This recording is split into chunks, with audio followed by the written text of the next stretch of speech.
بسم آج ہم آپ کو ایسی باتیں بتائیں گے جس سے آپ کی زندگی کو بہتر کرنے کے لیے آپ کو بہت سا یہاں پہ کوئی چیزیں ملیں گی. جیسے اشفاق صاحب ایک بات بڑی اہم کہا کرتے ہیں. وہ کہتے ہیں کہ جو انسان ہے وہ بہت جلدی جو ہے وہ پریشان ہو جاتا ہے, وہ دکھیا ہو جاتا ہے, جبکہ ہمارے ساتھ جو زندگی گزارنے والے جو جانور ہیں, جو ہمارے چرند پرند ہیں, جو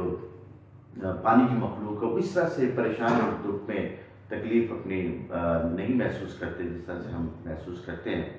اور دوسرا یہ کہ ہم جب بھی کوئی تکلیف آ جاتی ہے, پریشانی آتی ہے, تو ہم اس کو مشکل سمجھ لیتے ہیں اور سمجھ لیتے ہیں کہ بس اس کے بعد جو زندگی ہے وہ ختم ہو گئی ہے.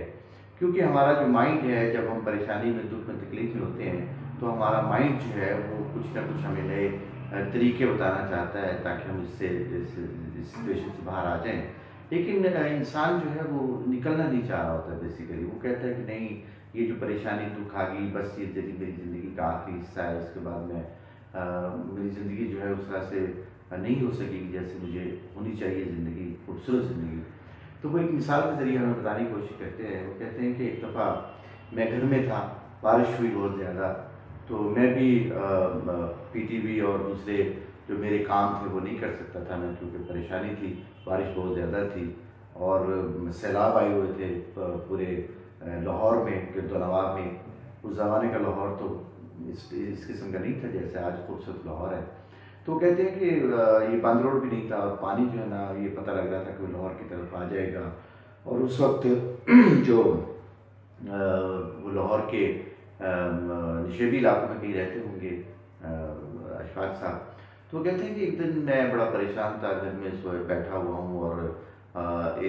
میں کبھی اندر جاتا ہوں, باہر جاتا ہوں, اور یہ سوچتا ہوں کہ بارش ختم ہو اور میں اپنے کاموں کو شروع کروں. لیکن اس دوران جو ہے کچھ دیر کے بعد جو ہے میں نے دیکھا کہ ایک گھونسلہ جو ہماری نیند کے اوپر بنا ہوا تھا, جو چڑیا نے بنایا ہوا تھا, وہ اس کا بیچاری کا گھونسلہ بھی گر گیا. وہ میں کبھی چڑیا کو دیکھتا ہوں, کبھی اپنے آپ کو دیکھتا ہوں, میں انگزائٹی میں, ڈپریشن میں ہوں, اور مجھے یہ محسوس ہوتا ہے کہ یہ جو چڑیا ہے یہ بھی میری طرح پریشان اور دکھیا ہے اس وقت. لیکن کہتے کچھ دیر کے بعد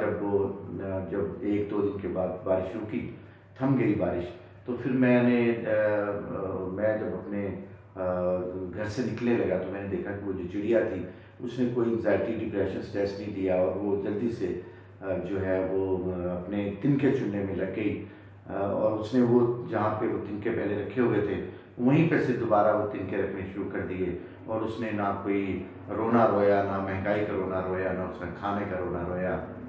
نہ اس نے یہ رویا کہ میرے بچے اسکول گئے یا نہیں, کیونکہ ان کے تو بچے اسکولوں سے نہیں, انہیں سے سیکھتے ہیں, کیونکہ ان کی جبلت میں جو کچھ بھی ہوتا ہے اسے سیکھ رہے ہوتے ہیں. تو کہتے ہیں کہ انسانی زندگی جو ہے وہ کوئی ضروری نہیں ہے کہ اس میں جو ہے وہ بس اب ختم ہو گئی زندگی, کیونکہ قرآن مجید کا بھی یہی ہے کہ اچھے وقت کے بعد برے, اور برے وقت کے بعد اچھے وقت آتے رہتے ہیں انسانی زندگی کے اندر. تو اس لیے ہمیں کوشش کرنی چاہیے کہ ہمیں اچھی زندگی کے خواب دیکھنے چاہیے, اور اپنا گمان جو ہے وہ اچھی زندگی کے لیے ہی رکھنا چاہیے, بنسبت اس کے کہ ہم پریشان, دکھی اور بالکل بے سود ہو کے اپنی زندگی گزارنے لگ پڑے.